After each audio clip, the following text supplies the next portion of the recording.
I should have stayed in bed. I should have pulled the covers over my head and pretended I never woke up, but curiosity has always been my worst enemy, and that night in October 2019, it nearly destroyed everything I thought I knew about the world. I was staying at my uncle's farmhouse outside of Millbrook, Oregon, helping him clear out decades of accumulated junk before he sold the property. The place was isolated, surrounded by dense pine forests, and sitting at the end of a gravel road that hadn't seen proper maintenance since the 80s. My uncle had moved to assisted living in Portland, and I'd volunteered to spend 2 weeks sorting through his belongings. Looking back, I realize now that some places hold secrets that should stay buried. The house itself was a 2-story structure built sometime in the 1940s, all creaking floorboards and windows that rattled when the wind picked up. I'd set up in the downstairs guest room, a small space with faded wallpaper depicting pastoral scenes that had yellowed with age. The room smelled like mothballs and old wood, but it was comfortable enough. I'd brought an air mattress, my laptop, and enough supplies to last me through the job. For the first 3 days, nothing seemed unusual. I spent my time boxing up old books, sorting through my uncle's military memorabilia, and hauling bags of trash to the burn pile out back. The work was tedious but straightforward. I fell into a routine. Wake up around 7. Make coffee in the ancient percolator my uncle had left behind. Work until dark. Heat up something for dinner.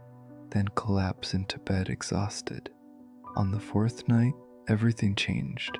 I woke up at exactly 2:47 a.m. I know this because I checked my phone immediately. Squinting at the bright screen in the darkness, something had pulled me from sleep, though I couldn't identify what. The house was silent except for the usual settling noises, the occasional groan of old timber adjusting to temperature changes. I lay there for a moment, listening, trying to determine what had woken me. That's when I noticed the light. A pale, bluish glow was emanating from the hallway, visible through the gap beneath my bedroom door. It wasn't the warm yellow of the overhead lights I'd been using. This was different. Cold. Almost clinical. The kind of light you'd see in a hospital corridor at night. Sterile and unwelcoming. I sat up slowly, my heart already beginning to accelerate. I tried to rationalize it. Maybe I'd left a light on somewhere. Maybe the moon was particularly bright and shining through one of the upstairs windows at just the right angle. Maybe there was a car outside, headlights cutting through the darkness. But I knew none of those explanations made sense. The light didn't flicker or move the way moonlight through trees would. It was steady, constant, and it seemed to be coming from the dining room at the end of the hall. I could see shadows moving within it. Though that might have been my imagination, my mouth had gone dry, and I realized I was gripping the edge of my sleeping bag hard enough that my knuckles had turned white.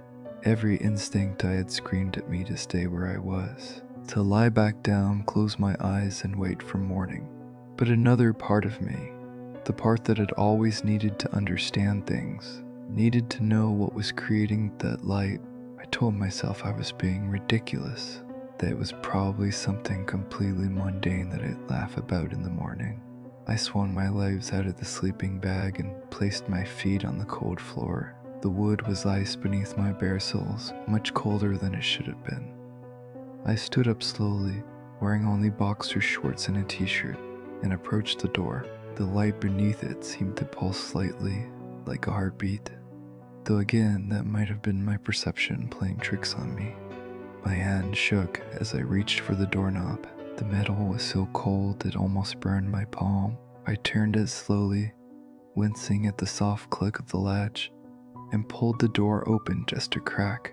The hallway was empty, but the light was definitely coming from the dining room. I could see it more clearly now, that strange blue-white radiance that seemed to exist independent of any light source I could identify.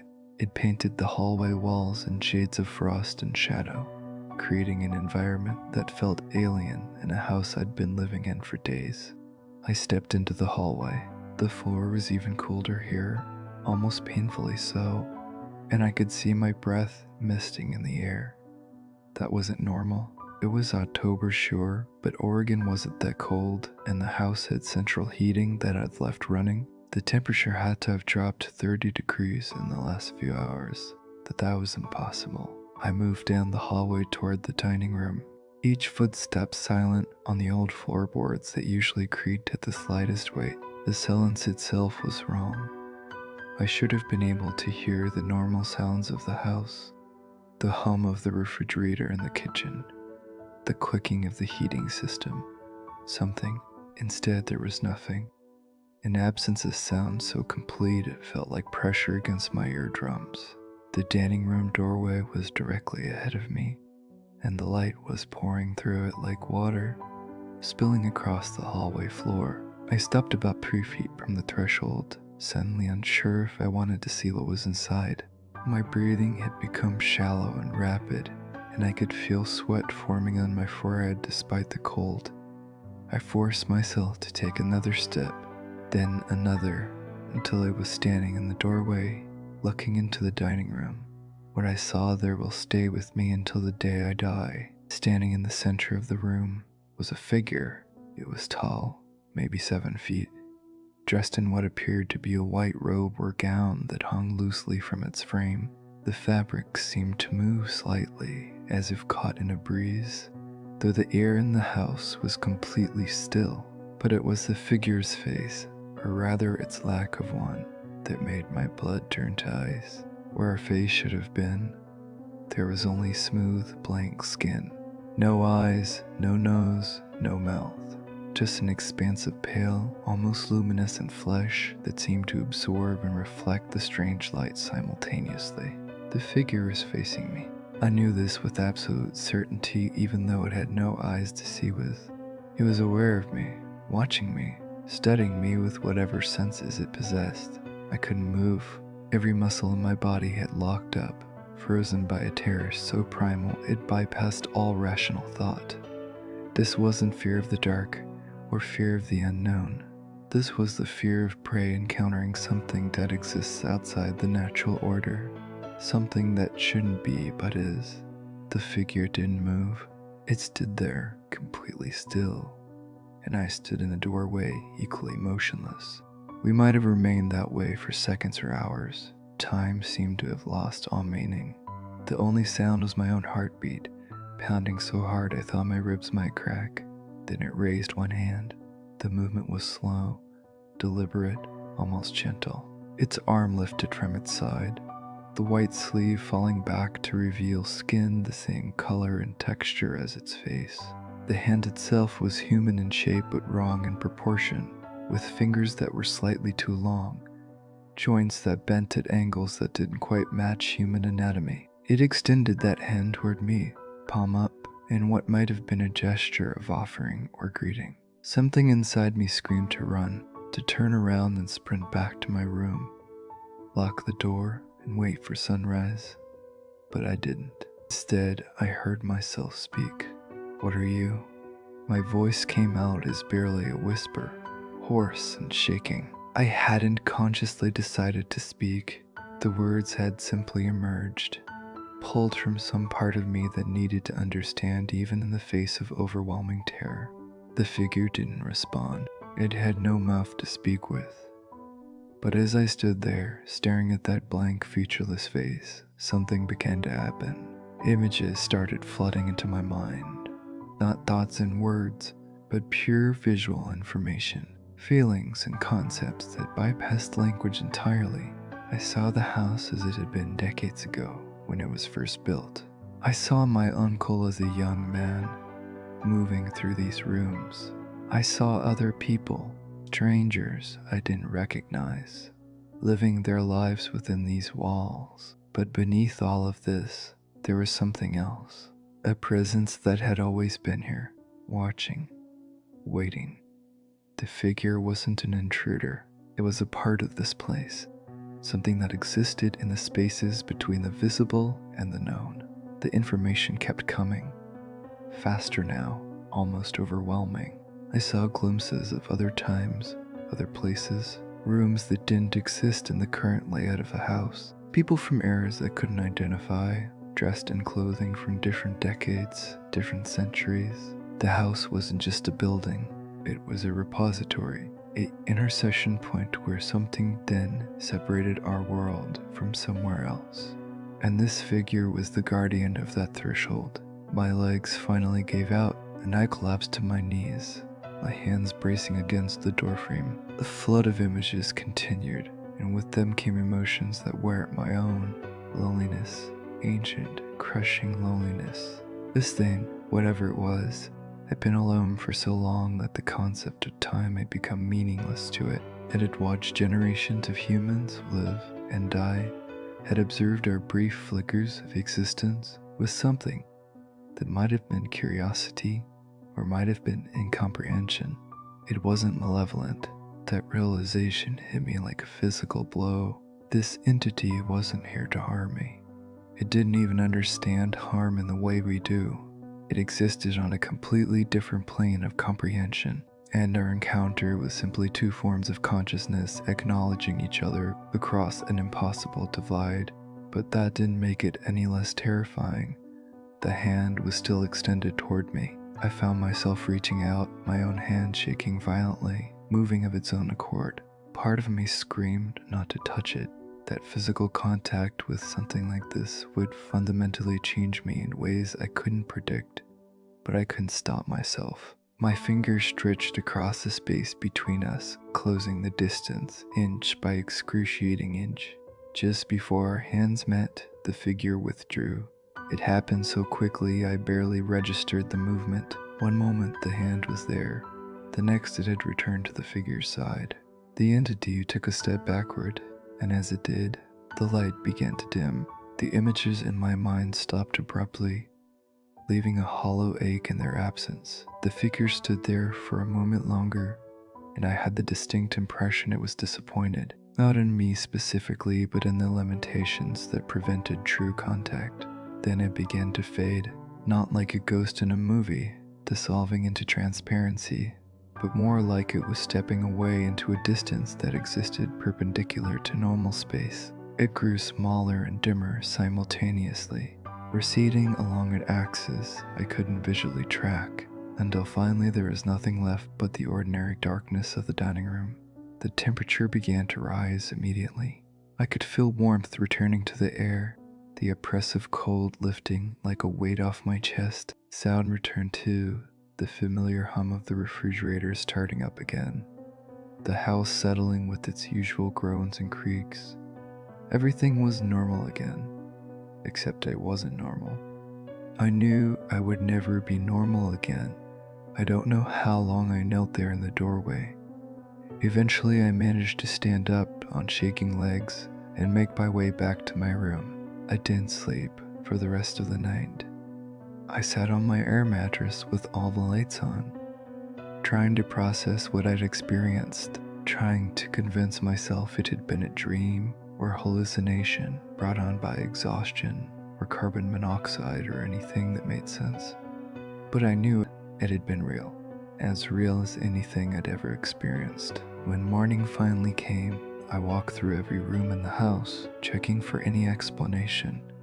I found nothing. No electrical issues that might have caused strange lights. No evidence anyone else had been in the house. The dining room looked exactly as I'd left it the previous evening, with boxes of my uncle's old dishes stacked against one wall and a drop cloth covering the table. I called my uncle that afternoon. I tried to ask casual questions about the house's history, whether he'd ever noticed anything unusual, if he'd ever seen or felt anything strange.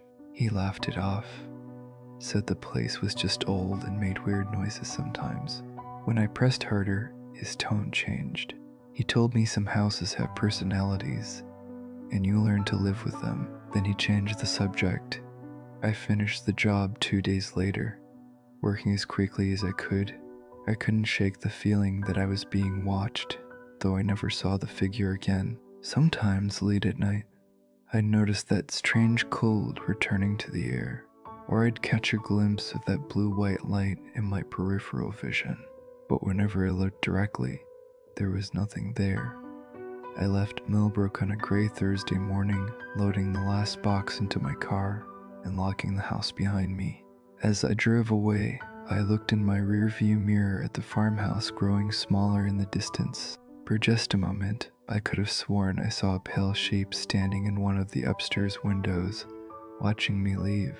That was over 4 years ago.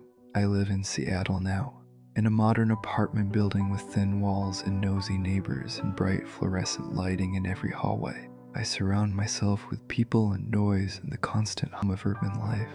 Anything to avoid silence and darkness and the possibility of seeing that figure again. But sometimes, in the dead of night, when the city finally quiets down, I wake up with the certainty that I'm being watched. I'll open my eyes and see the familiar blue-white clothes heaping under my bedroom door. My breath will mist in the suddenly freezing air, and I'll know it's found me again. I never open the door anymore. I've learned that some thresholds aren't meant to be crossed. Some questions aren't meant to be answered, and some things that watch us from the spaces between worlds are better left unacknowledged. But the knowledge it gave me that night, those fragmented images and feelings, they haunt me more than the figure itself, because I understand now that our world is so much thinner than we believe, that consciousness exists in forms we can't comprehend, operating on frequencies we're not equipped to perceive, that we're surrounded by entities and presences we're blessed to remain ignorant of, and sometimes, very rarely, that thin barrier fails. The veil parts just enough for something to look through from the other side. Most people never notice when this happens. They explain away the strange feeling, the inexplicable cold, the sense of being observed. They rationalize it and move on with their lives. I can't do that anymore. I saw what looked back, and even worse, it saw me too. The figure in white wasn't malevolent, but it wasn't benevolent either. It simply was, existing in a state I don't have words to describe. It showed me that we're not alone, that reality is far stranger and more layered than our limited senses can detect. It showed me that there are watchers, guardians, things that maintain the boundaries between what is and what shouldn't be. And it showed me that once you've been seen by something like that, once you've been marked by its attention, you can never truly hide from it again. I'm writing this now because I need someone to know. I need there to be a record of what happened, what I encountered, what I learned. My friends think I've become paranoid. My therapist suggested I might be experiencing stress-induced hallucinations. My doctor ran every test imaginable and found nothing wrong with me physically. But I know what I saw. I know it touched my mind that night in the farmhouse. And I know it's still out there, still watching, still waiting. Last week, I received a call from the real estate agent handling the sale of my uncle's property. The house had sold quickly to a young family from California, a couple with 2 small children. She asked if I had any advice for them, anything they should know about the property. I told her no. What could I say? That they should never investigate strange lights in the middle of the night, that some doors are better left unopened, that the house comes with a resident that exists outside the normal flow of reality.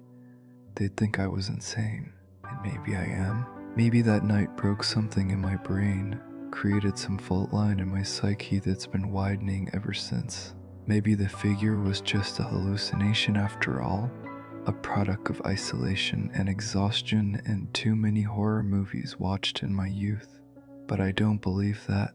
I can't believe that, because the knowledge it left behind is too specific, too detailed, too utterly foreign to have come from my own subconscious. I know things now that I shouldn't know. I understand concepts that don't have words in any human language. And every night when I close my eyes, I can still see it standing there in my uncle's dining room. Still see that blank, featureless face turned toward me. Still feel the weight of its attention like a physical pressure against my skull. The family moved into the farmhouse 3 days ago.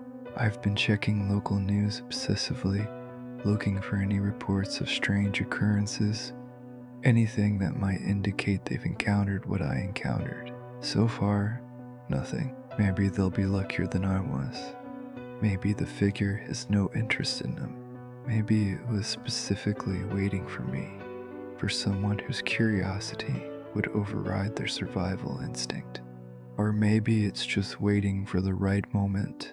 Maybe it shows itself when it chooses, to whom it chooses, for reasons that are beyond our capacity to understand. I'm not sleeping well anymore.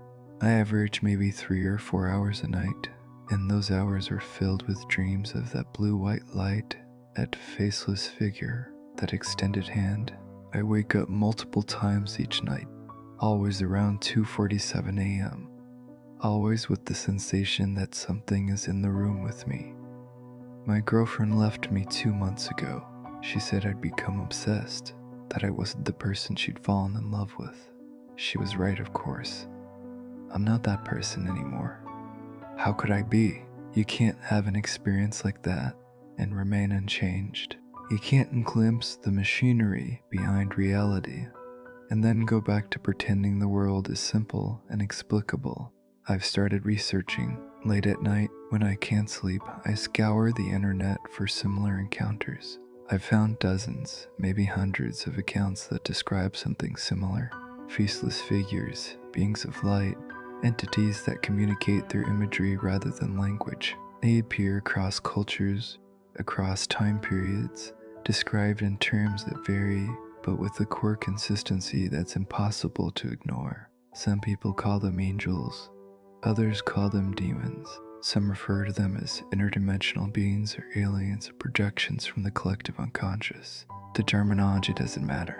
What matters is that people throughout history have encountered these things, and their lives have been irrevocably changed by the experience. I found one account that particularly resonated with me. A woman in Scotland, writing in 1987, described waking up to find a pale sentinel standing at the foot of her bed. She said it communicated with her wordlessly, showing her visions of other places, other times. She said she felt it was trying to warn her about something, though she couldn't understand what. She killed herself 3 months later. The newspaper article about her death mentioned that she'd become increasingly withdrawn and paranoid in the weeks before her suicide, speaking frequently about being watched by something no one else could see. I'm not going to kill myself. I want to make that clear. But I understand why she did. The knowledge is poisonous. Once you know that reality is fundamentally different from what we've been taught, once you understand that we exist in a universe populated by forms of consciousness we can't properly perceive, it changes everything.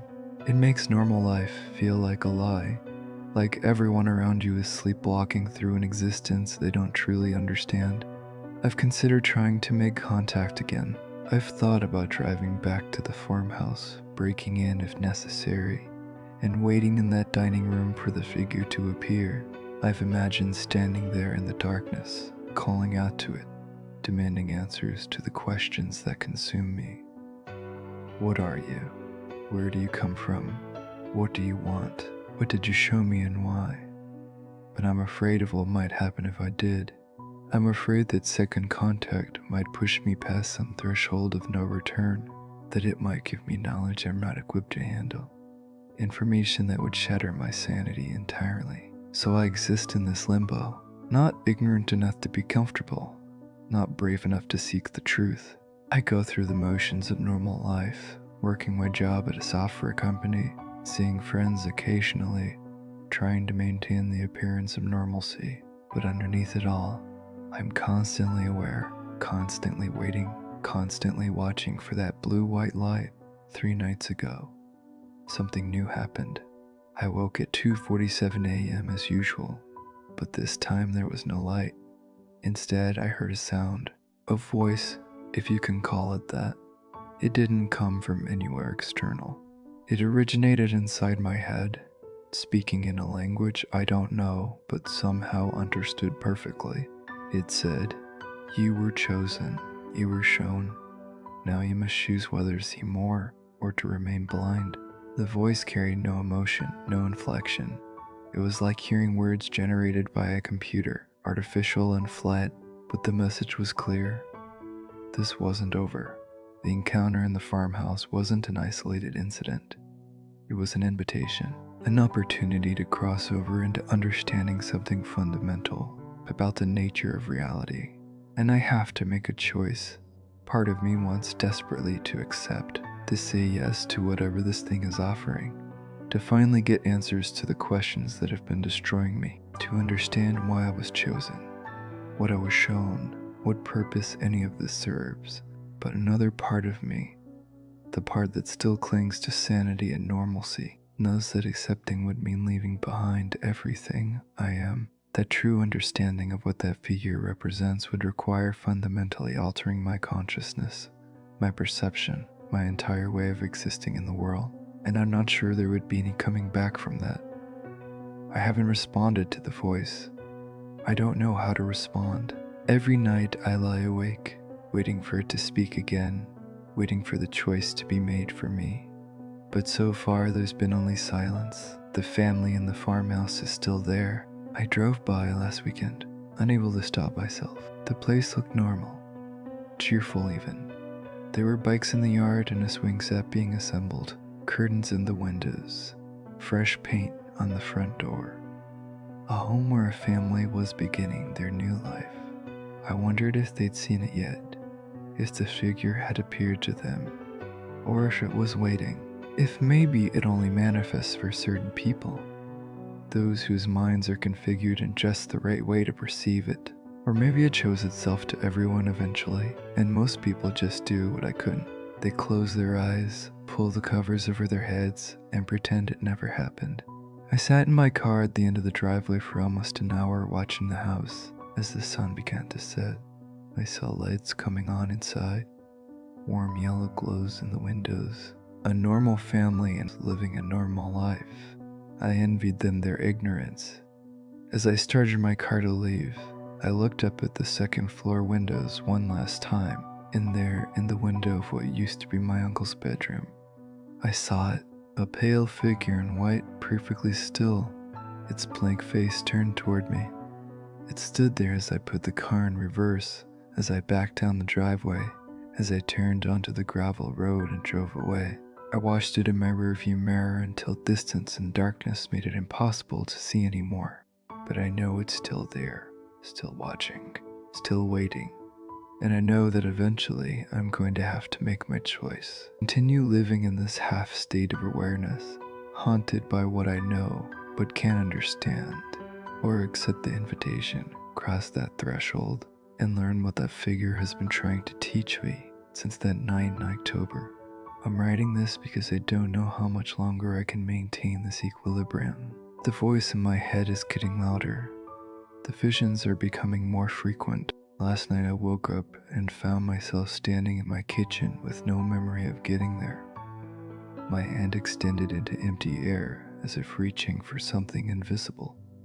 I'm losing time, losing pieces of myself. The boundary between waking and sleeping, between reality and whatever exists beyond it, is eroding.